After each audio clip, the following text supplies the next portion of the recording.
Swastiastu.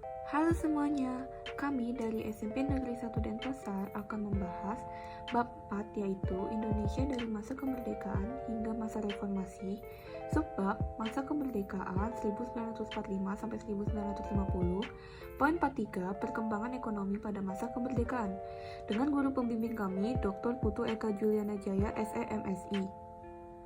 Kami dari kelompok 3, kelas 9C, tahun ajaran 2021-2022 akan memperkenalkan diri.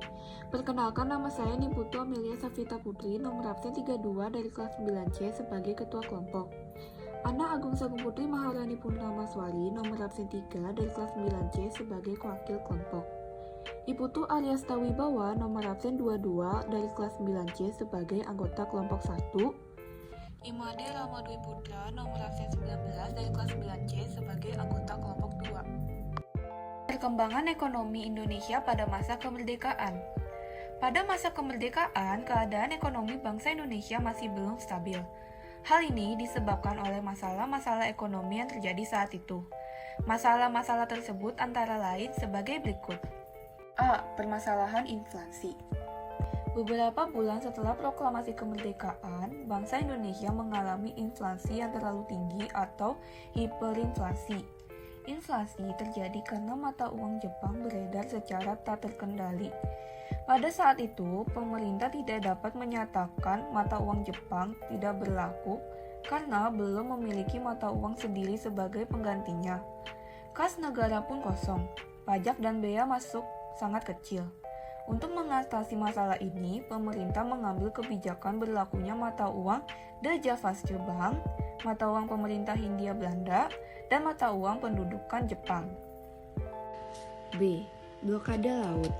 Blokade laut yang dilakukan oleh Belanda dimulai pada November 1945. Blokade ini menutup pintu keluar masuk perdagangan Indonesia. Akibatnya, barang-barang dagangan milik Indonesia tidak dapat diekspor dan Indonesia tidak dapat memperoleh barang-barang impor yang sangat dibutuhkan. Tujuan Belanda melakukan blokade ini adalah untuk meruntuhkan perekonomian Indonesia. Dalam rangka menghadapi blokade laut ini, pemerintah melakukan berbagai upaya, diantaranya sebagai berikut. Melaksanakan program pinjaman nasional. Program pinjaman nasional dilaksanakan oleh Menteri Keuangan Insinyur Surahman dengan persetujuan dari Badan Pekerja Komite Nasional Indonesia Pusat (BPKNIP). Pinjaman yang direncanakan sebanyak 1 miliar rupiah dan dibagi atas 2 tahap. Pinjaman akan dibayar kembali selambat-lambatnya dalam waktu 40 tahun. Pada bulan Juli 1946, seluruh penduduk Jawa dan Madura diharuskan menyetorkan sejumlah uang kepada bank tabungan pos dan rumah-rumah pegadaian. Pelaksanaan pinjaman ini dinilai sukses. Kesuksesan merupakan bukti dukungan rakyat terhadap negara. Tanpa dukungan dan kesadaran rakyat yang tinggi, dapat dipastikan negara akan mengalami kebangkrutan. 2. Melakukan diplomasi ke India. Pada tahun 1946, Indonesia membantu pemerintahan India yang tengah menghadapi bahaya kelaparan dengan mengirim beras seberat 500.000 ton.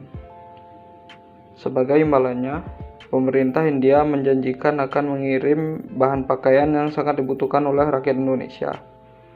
Selain bersifat ekonomis, pengiriman bantuan ke India bersifat politis karena India merupakan negara Asia yang paling aktif mendukung perjuangan diplomatik dalam rangka solidaritas negara-negara Asia. 3. Mengadakan hubungan dagang langsung ke luar negeri.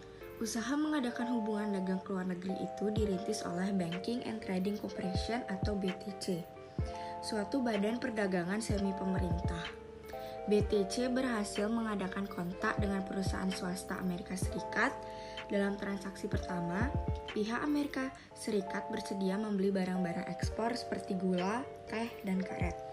Usaha lain untuk mengadakan hubungan dagang langsung ke luar negeri juga dilakukan melalui Sumatera. Tujuan utamanya adalah Singapura dan Malaysia. Usaha ini dilakukan dengan perahu layar dan kapal motor cepat. Pelaksanaan penembusan blokade dilakukan oleh Angkatan Laut Republik Indonesia dengan bantuan dari pemerintahan daerah penghasil barang-barang ekspor. Melalui upaya ini, Indonesia berhasil menjual barang-barang ekspor dan memperoleh barang-barang impor yang dibutuhkan. Jadi kesimpulannya, pada masa kemerdekaan, keadaan ekonomi di Indonesia masih belum stabil. Hal ini disebabkan oleh masalah-masalah ekonomi yang terjadi pada saat itu. Masalah tersebut adalah permasalahan inflasi dan blokade laut. Cara mencegah penularan COVID-19. Yang pertama, ada rajin mencuci tangan menggunakan sabun. Yang kedua, gunakan masker bila batuk atau pilek. Yang ketiga, konsumsi gizi seimbang seperti sayur dan buah. Yang keempat, hati-hati kontak dengan hewan. Yang kelima, jangan konsumsi daging yang tidak dimasak. Yang keenam, rajin olahraga dan istirahat yang cukup. Yang ketujuh, jika batuk, pilek, dan sesak napas, segera ke fasilitas kesehatan. Sekian, terima kasih video penjelasan dari kelompok kami. Mohon maaf jika ada kesalahan kalimat atau kata. Saya tutup dengan Parama Santi. Om Santi Santi Santi Om.